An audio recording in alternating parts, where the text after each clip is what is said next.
Bonjour chers élèves.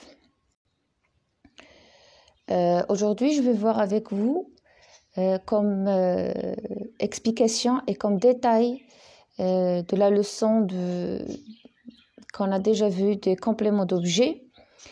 Alors, à chaque fois qu'on parle du complément d'objet, on évoque le mot verbe transitif, n'est-ce pas? Alors, bien sûr, c'est ce que je vais voir avec vous aujourd'hui. Eh bien, avant de commencer, je tiens à vous dire que j'ai décidé de voir avec vous, pour le reste de cette année scolaire, de voir et de revoir avec vous toutes les leçons importantes et qui vont être programmées aussi l'année prochaine et que vous devez revoir ou bien que vous devez savoir pour pouvoir suivre l'année prochaine sans difficulté. Donc, on va travailler dans ce sens pendant ces quelques semaines qui restent. Bien sûr, c'est pas la peine que je répète la même chose en vous demandant de travailler, de continuer à travailler. Je crois que vous le savez, je crois que vous êtes sûr et que vous êtes convaincu que vous n'avez pas vraiment le choix parce que c'est très important pour votre apprentissage et pour votre niveau. Alors, puisqu'on parle de la fonction complément d'objet, et c'est une fonction qu'on va voir, bien sûr, et que vous allez voir les années prochaines. Donc, il est très, très important de maîtriser la notion des verbes transitifs et les verbes intransitifs. Pourquoi? Parce que pour parler d'un complément d'objet, il faut avoir un verbe transitif. D'accord? Et on va voir pourquoi le verbe intransitif ne peut pas avoir un complément d'objet, ou donc il va avoir d'autres compléments ou peut-être pas. Alors on va commencer d'abord par le sens transitif. Lorsqu'on dit c'est quoi transitif? Ce sens de transitif, on va le commencer. On commence déjà par un exemple. Alors, l'exemple que nous avons, le professeur explique la leçon. Donc, on a le sujet, le professeur. Le verbe, c'est explique. Il explique quoi? Il explique la leçon. Voilà. Donc, dans cet exemple, l'action d'expliquer est faite par le sujet, qui est le professeur. N'est-ce pas? Donc, qui explique, c'est le professeur. Alors, cette action d'expliquer, quel est son objet? D'accord. Quel est l'objet de l'explication? Alors, l'objet de l'explication, c'est la leçon. Donc, dans cet exemple, l'action d'expliquer, faite par le sujet, le professeur, a pour objet la leçon. On dit encore que l'action d'expliquer, faite par le sujet, le professeur, passe sur le complément d'objet, la leçon. Donc, cette action, elle passe sur quoi? Donc, sur quoi porte cette action? Donc, l'action d'expliquer, expliquer quoi? Donc, expliquer la leçon. Donc là, c'est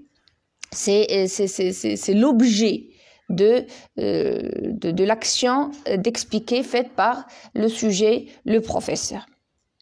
Alors, le verbe expliquer est un verbe de sens transitif dans ce cas, car il a un complément d'objet. Donc, à chaque fois qu'on est dans une phrase avec un verbe qui est complété par un complément d'objet direct, qui a besoin d'être complété par un complément d'objet direct, alors on appelle ce verbe un verbe transitif. Donc, ou bien un verbe de sens transitif. Pourquoi? Parce qu'il a un complément d'objet. Il a besoin de ce complément d'objet. Voilà le sens de transitif. D'accord? Là, on continue. Le complément d'objet, bien sûr, on le sait. Le complément d'objet, il a deux formes, d'accord? Il peut être de forme directe, comme dans le cas de l'exemple que nous avons. Le professeur explique la leçon. La leçon ici, c'est un complément d'objet direct. Donc, expliquer, le verbe expliquer, c'est un verbe transitif direct. Alors, lorsqu'on a un verbe qui est complété par un complément d'objet direct, ce verbe, on l'appelle verbe transitif, mais on ajoute direct, c'est-à-dire il complète un complément d'objet direct. Ou bien de forme indirecte. Par exemple, l'enfant obéit à qui? À ses parents. Ici, on a un complément d'objet indirect.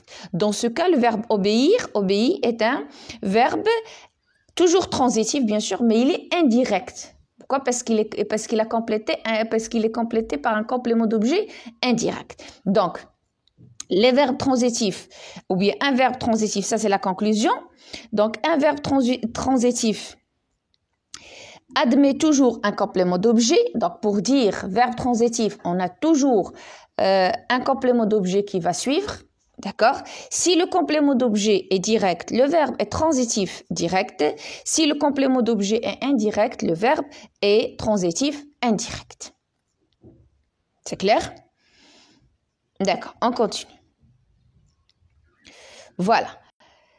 Maintenant, l'inverse, c'est-à-dire les verbes c'est le sens intransitif maintenant. Donc, si un verbe de sens transitif, c'est un verbe qui a besoin d'un complément d'objet, donc maintenant, on va voir le verbe intransitif. C'est quoi le verbe intransitif? Donc, on prend un exemple.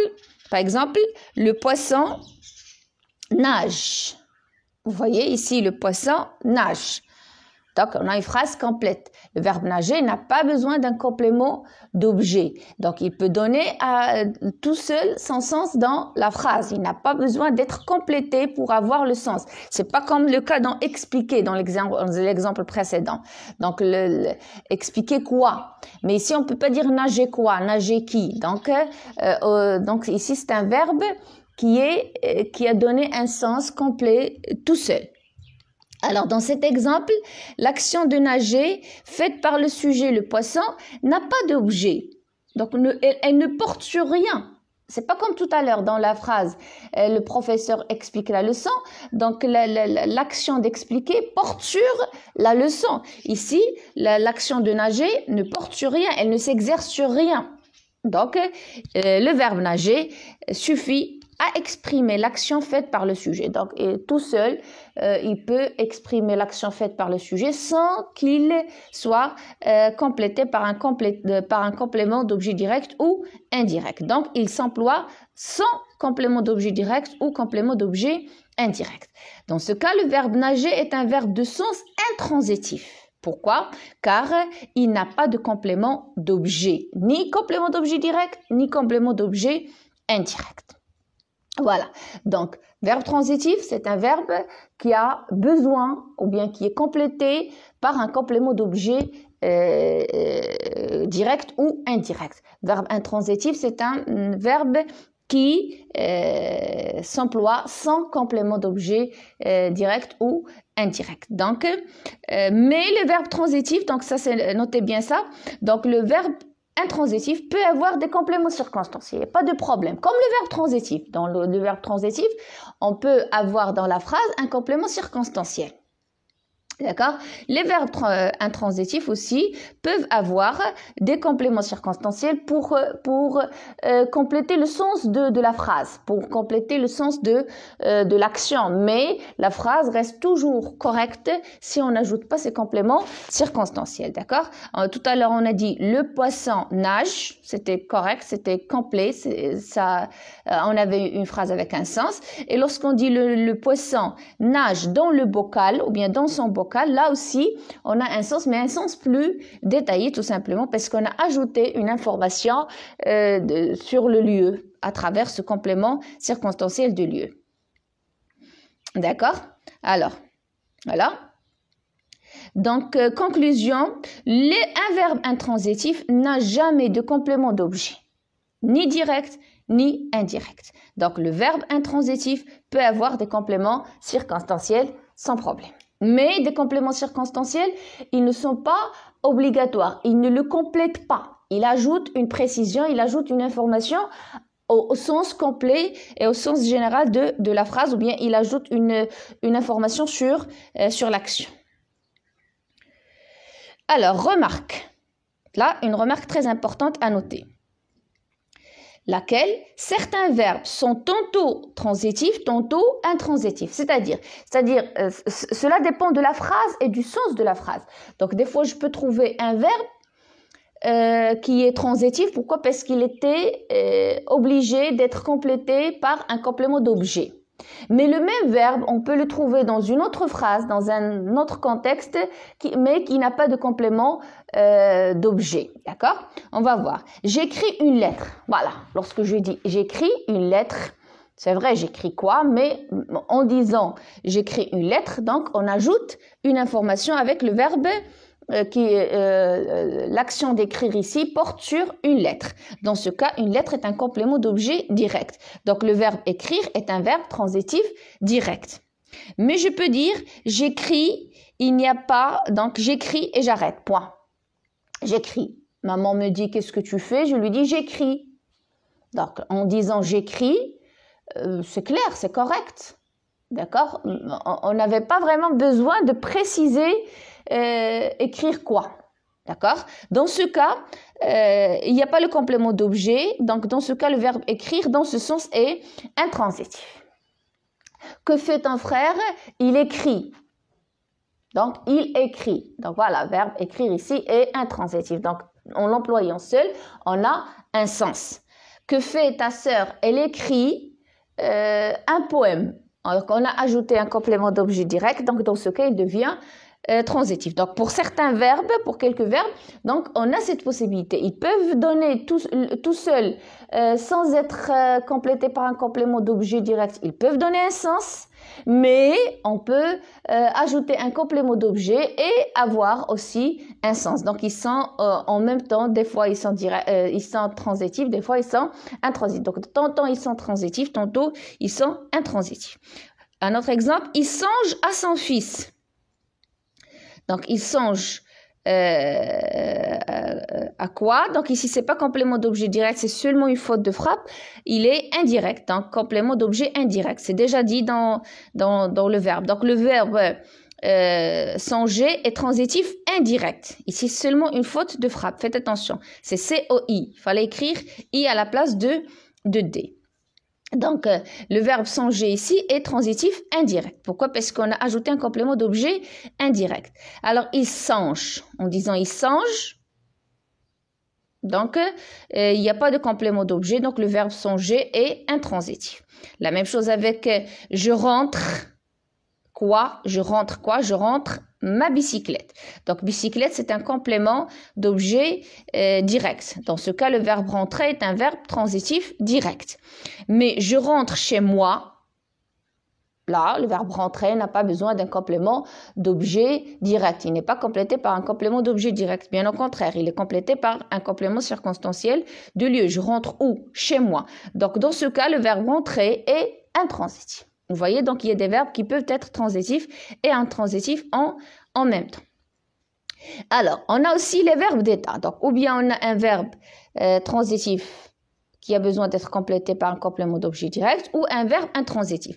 Alors, pour les verbes d'état sont par nature toujours intransitifs. Pourquoi? Parce que le verbe d'état, il n'aura jamais besoin d'un complément d'objet direct ou d'un complément d'objet indirect. Donc, le verbe d'état, lui, il est complété par un attribut. D'accord? Donc, le verbe d'état n'a pas besoin d'un complément d'objet. Donc, par nature, le verbe d'état est intransitif, c'est-à-dire, il s'emploie sans complément d'objet. Alors, voilà pourquoi il faut faire attention. Il ne faut pas confondre un complément d'objet et un attribut de sujet. Des fois, on fait cette confusion, bien on fait cette erreur. D'accord? Pourquoi? Parce qu'on oublie que c'est un verbe d'état. Et on dit que c'est un complément d'objet direct. Alors, les principaux verbes d'état sont être, paraître, sembler, rester, demeurer et devenir. Donc, exemple, il deviendra médecin. Ici, il deviendra quoi? N'est-ce pas? Il deviendra médecin. Ici, on peut se tromper en disant que médecin est un complément d'objet direct. Ben non, c'est faux, parce que devenir, c'est un verbe d'état. Donc, médecin ici, c'est un attribut de sujet. Voilà pourquoi on vous a demandé de faire attention pour ne pas confondre un complément d'objet et un attribut de sujet. D'accord? Voilà. Donc, j'espère que vous avez quand même bien maîtrisé cette notion. Je sais très bien que pour le complément d'objet, vous avez déjà la notion dans la tête et vous connaissez cette fonction et vous faites l'emploi et le réemploi de cette fonction.